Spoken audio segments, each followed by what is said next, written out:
श्री शिवाय नमस्तुभ्यम। हर हर महादेव, जय महाकाल। कैसे हैं आप? देखिए, आप सभी को पता है कि कल है 18 अगस्त 2025 का दिन और कल के दिन पड़ रहा है सोमवार का विशेष दिन, जो कि भाद्रपद महीने का सोमवार का दिन है, जिस दिन बन रहा है महाशिव योग। पूज्य गुरुजी ने कहा, जब आपके जीवन में पैसे और धन को लेकर के समस्याएं हो, काफी बार हमारे जीवन में कर्ज को लेकर के समस्याएं गुजारनी पड़ती है। कोई लोन है चुकता नहीं हो रहा, किसी का पैसा नहीं निकल रहा है, या फिर कर्ज को लेकर के भारी टेंशन में आप रहते हो, नौकरी नहीं लग रही है, ज्ञान विवेक की कमी है, आपकी किस्मत आपका साथ नहीं दे रही है, दुर्भाग्य पीछा नहीं छोड़ रहा है, तो पूज्य गुरुजी ने इस लौंग के जल का विशेष और अचूक उपाय बताया, जो कि आपको चुपचाप रूप से कर लेना है।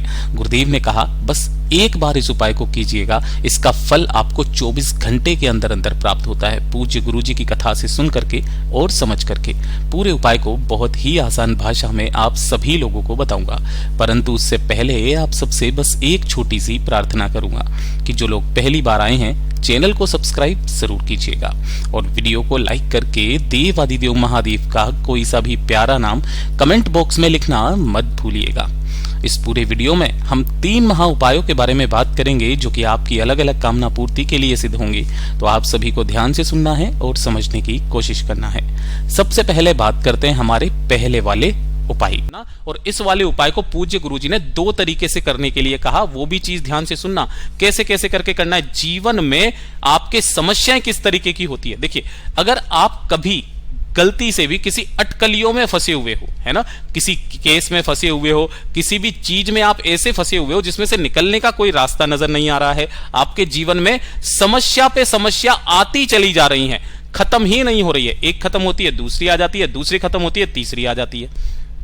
और दूसरी ये चीज बताई कि अगर आपको जीवन में सफलता नहीं मिल रही है ना, जिस कार्य में हाथ डाल रहे हो सफलता मिल ही नहीं रही है, दुर्भाग्य आपका पीछा नहीं छोड़ रहा है ना, साथ ही साथ घर वाले भी आपको ताने मार रहे हैं, आपको लगता है कि इस जीवन में आपसे ज्यादा पनौती कोई नहीं है, तो एक छोटा सा काम मेरे बाबा पर भरोसा करके देखिएगा, ये वाला उपाय करना। सबसे पहले कि अगर आप किसी भी अटकलियों में फंस जाओ, तब आपको किस तरीके से उपाय करना है वो चीज ध्यान से सुनना।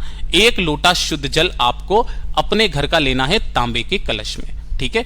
1 लोटा शुद्ध जल अपने घर का ले लेना तांबे के कलश में, और साथ ही साथ आपको लेना होगा थोड़ा सा लाल चंदन। पूज्य गुरुजी ने कहा कि जब भी आप लाल चंदन लो, थोड़ा सा इस तरीके से मुठिया रखा कीजिए, इसे घिस करके जो लाल चंदन निकले उसी लाल चंदन को लेकर के, और जो तांबे के कलश में आपने जल लिया है उसी जल के अंदर थोड़ा सा लाल चंदन आपको मिला लेना है, ठीक है। अब ये जो लाल चंदन का जल है, जो सोमवार का दिन पड़े उस सोमवार के दिन बेलपत्र पेड़ की जड़ों में समर्पित करना स्टार्ट कर दीजिए। पूज्य गुरुजी ने कहा कि आपके उस जल का जो क्रम होगा, आपके घर का जब जल, लाल चंदन का जल बेलपत्र पेड़ के नीचे जाएगा ना, जितना जल अंदर तक जाएगा, मेरा बाबा उतनी ही समस्याओं से आपको बाहर निकाल करके ले आएगा। पूज्य गुरुजी का इतना अद्भुत और अचूक उपाय है ये। और साथ ही साथ पूज्य गुरुजी ने कहा कि अगर आपको जीवन में सफलता नहीं मिल रही है, सब कुछ करके देख लिया, थक चुके, हार चुके, किस्मत साथ नहीं दे रही, घर वाले ताने मार रहे हैं, तो एक छोटा सा काम करना। 1 बेलपत्र प्रत्येक सोमवार के दिन 1 बेलपत्र लेना, और थोड़ा सा ही लेना होगा आपको लाल चंदन। जैसे अभी आपको बताया था, मुठिया घिस करके जितना चंदन निकले, चाहे 1 बिंदी ही क्यों ना निकले, उसी चंदन को लेना, और 1 लोटा शुद्ध जल अपने घर का लेना, ठीक है। ये 3 चीजें आपको लेनी है, 1 बेलपत्र, लाल चंदन, 1 लोटा शुद्ध जल अपने घर का, और लेकर के पहुंच जाना सबसे पहले किसी भी बेलपत्र पेड़ के पास में। जो सोमवार का दिन पड़ जाए, उस सोमवार के दिन जो बेलपत्र आपने ली है, उस बेलपत्र की तीनों पत्तियों पर लाल चंदन लगाकर, ध्यान रखना, तीनों पत्तियों पर चिकने हिस्से की तरफ लाल चंदन लगा करके इस बेलपत्र पेड़ की जड़ों में आपको यहां पर समर्पित करना है। ओम नमः शिवाय, श्री शिवाय नमस्तुभ्यम का स्मरण करना है। किन महादेव के नाम से? अघोरेश्वर महादेव के नाम से। केवल यही है जो आपकी किस्मत को बदल सकते हैं, आपके भाग्य को बदल सकते हैं। अघोरेश्वर महादेव के नाम से यहां पर उस बेलपत्र को नीचे रखना, अपनी कामना बोलना, बेलपत्र को उठा करके और उसे 1 लोटे शुद्ध जल के साथ में लेकर के पहुंच जाना महादेव के मंदिर शिवलिंग के पास में। उत्तर दिशा नॉर्थ डायरेक्शन की तरफ मुख करके खड़े हो जाना। पहले एक लोटा शुद्ध जल मेरे बाबा की शिवलिंग पर समर्पित कर देना। ओम नमः शिवाय, श्री शिवाय नमस्तुभ्यम पंचाक्षरी मंत्र या षडाक्षरी मंत्र का स्मरण करते हुए, और जो एक बेलपत्र आप वहां से उठा करके लाए हो उसे माता रानी के हस्त कमल से टच करवाकर, ध्यान रखना, माता रानी के हस्त कमल से टच करवा करके शिवलिंग के ठीक ऊपर समर्पित कर देना, जिसकी डंडी जलाधारी की तरफ रहे, बीच वाली पत्ती का मुख रहेगा आपकी तरफ। पूज्य गुरुजी ने कहा कि जब आप इस एक बेलपत्र को इस माता रानी के हस्त कमल से टच करा करके शिवलिंग पर समर्पित करते हैं ना, आप शिव और पार्वती का मिलन करवा देते हो। उसके बाद जिस इच्छा से, जिस कामना से आप इस उपाय को करते हो ना, आपकी वो मनोकामना पूरी जरूर होती है। पूज्य गुरुजी का बहुत अद्भुत और अचूक उपाय है, जरूर कीजिएगा। बात करते हैं दूसरे वाले उपाय की।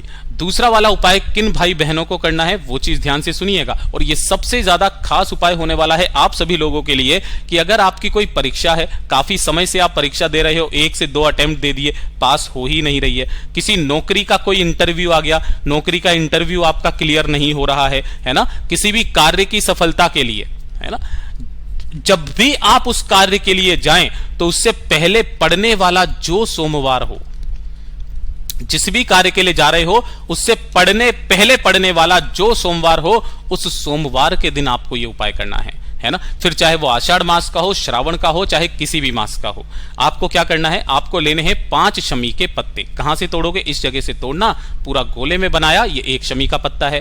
5 शमी के पत्ते लेने हैं, गिन करके ही आपको लेनी होगी 5 हरे मूंग के दाने। अब हरे मूंग के दाने लेने का भी एक क्रम है, किस तरीके से लेने हैं, जो आखा दाने होते हैं, है ना, ये जैसे कि ये रहा आखा दाना, टूटा दाना नहीं लेना है, 5 हरे मूंग के दाने लेना है, और इसी के साथ में आपको लेना होगा इसी क्रम में 5 बेलपत्र, जो कहीं से भी खंडित कटी फटी ना हो, इस चीज का ख्याल रखना, ठीक है। 5 बेलपत्र, 5 शमी पत्र, 5 हरा मूंग, और साथ ही साथ आपको लेने होंगे 5 सफेद फूल, जो कि आपके जीवन में तरक्की के रास्ते को खोलता है। 5 सफेद फूल, ठीक है। 1 लोटा शुद्ध जल आपको लेना है, बस इस चीज का ख्याल रखना, जो भी सफेद फूल लो, केतकी का फूल मत लेना गलती से भी। 1 लोटा शुद्ध जल के साथ इन सभी चीजों को लेकर के पहुंच जाना महादेव के मंदिर में, शिवलिंग के पास। जैसे भी आप यहां पर पहुंचेंगे सोमवार के दिन, उत्तर दिशा नॉर्थ डायरेक्शन की तरफ मुख करके खड़े हो जाना। जो पूजा पाठ अर्चना जो करना है वो पहले कर लेना। अब ध्यान से सुनना, जो आपने एक कलश लिया है उसमें सफेद फूल को छोड़ करके जो 5 आपने शमी पत्र, 5 हरा मूंग और 5 बेलपत्र अपने उस कार्य की सिद्धि के लिए, उसकी कामना की पूर्ति के लिए इन्हीं के अंदर डाल देना, और ओम नमः शिवाय, श्री शिवाय नमस्तुभ्यम का स्मरण करते हुए उस संपूर्ण जल को शिवलिंग के ठीक ऊपर समर्पित कर देना, बेलपत्रों के साथ ही। समर्पित कर देने के पश्चात जो 5 फूल आपने लिए हैं, उन 5 फूलों से आपको इस कटी भाग पर श्रृंगार करना है। श्रृंगार करने का मतलब पूज्य गुरुजी ने कहा, इस कटी भाग पर अपनी कामना कहते हुए इन 5 सफेद फूलों को चारों तरफ आपको यहां पर समर्पित करके बाबा से निवेदन करके, कामना करके कि मेरा ये कार्य सफल हो जाए बाबा, इसके अलावा मुझे कुछ नहीं चाहिए, बस आपका साथ चाहिए, कामना करके आ जाइएगा, आपका वो कार्य सिद्ध होगा ही होगा। पूज्य गुरुजी का बहुत अद्भुत और अचूक उपाय है, जरूर कीजिएगा। बात करते हैं तीसरे वाले उपाय की, जिसके लिए आप वेट कर रहे हो, 7 लौंग के जल वाला उपाय। कि अगर आपके जीवन में कर्जा बहुत ज्यादा बढ़ चुका है, कर्जा चुक ही नहीं रहा है, सब कुछ करके देख लिया, पूज्य गुरुजी ने कहा चाहे कितना भी बड़ा कर्जा क्यों ना हो, चुकेगा जरूर। एक बार ये वटकेश्वर महादेव का उपाय करके तो देखिएगा, घर में आपके धन की भी आवक होगी, धन भी आएगा, माता लक्ष्मी जी भी प्रवेश करेगी और बड़े से बड़ा कर्जा भी उतरेगा। आपको 1 लोटा शुद्ध जल अपने घर का लेना है, एकदम ताजा जल, है ना। इसी के साथ में आपको लेना होगा लौंग। कितनी लौंग लेनी है? 7 लौंग आपको लेनी है, जो खंडित ना हो। खंडित ना होने का मतलब क्या है? जिसके ऊपर का फूल भी होना चाहिए, ये वाला फूल। वैसे तो पूज्य गुरुजी ने कहा आपको लौंग का भोग लगाना होता है। लौंग का भोग किस तरीके से? जैसे अपने के घर में मीठी भात होती है ना, चावल, है ना, ये जो चावल होते हैं मीठी भात, इसी के अंदर उस लौंग को डाला जाता है और इस लौंग वाले जो मीठी भात बनती है ना, इसका भोग लगाया जाता है। अगर आप इतना नहीं कर सकते हो तब आपको वो 7 लौंग उसी वाले लोटे के अंदर डालना है और एक दीपक आपको तैयार करना है, गाय के घी का गोल बाती का दीपक, कुछ इस तरीके से। चाहे मिट्टी का चाहे आटे का, सोमवार के दिन पहुंच जाना किसी भी वट वृक्ष के पास। जो भी बड़ का पेड़ होता है उसी को वट वृक्ष कहा जाता है, उसके पास में पहुंचना। सबसे पहले एक दीपक जो लेकर के आए हो वटकेश्वर महादेव के नाम से इसके पेड़ पास में समर्पित कर देना, और जो भी आपने लौंग का जल लिया है या भोग लिया है ना, उसे आपको इसी वृक्ष के जड़ों में समर्पित करना है। ओम नमः शिवाय, श्री शिवाय नमस्तुभ्यम का स्मरण करते हुए वटकेश्वर महादेव के नाम से। किनके नाम से? वटकेश्वर महादेव के नाम से समर्पित करना। समर्पित कर देने के पश्चात पूज्य गुरुजी ने कहा अपनी कामना बोलना, और यह वाला जो उपाय है ना, इसका क्रम 5 सोमवार का होता है। कितना? 5 सोमवार का क्रम होता है महाराज। जब आप 5वें सोमवार यहां पर जाओ तो इस पेड़ की जड़ का एक छोटा सा टुकड़ा उठा लेना, किसी भी लाल कपड़े में बांध करके अपने साथ अपने पर्स में रख लेना। चाहे कितना भी बड़ा कर्जा क्यों ना हो, चुकेगा जरूर, साथ ही साथ धन भी आएगा। पूज्य गुरुजी के सभी उपाय बहुत ही ज्यादा खास और अद्भुत है, जरूर कीजिएगा। वीडियो पसंद आए तो लाइक जरूर करना, चैनल को सब्सक्राइब जरूर कीजिएगा।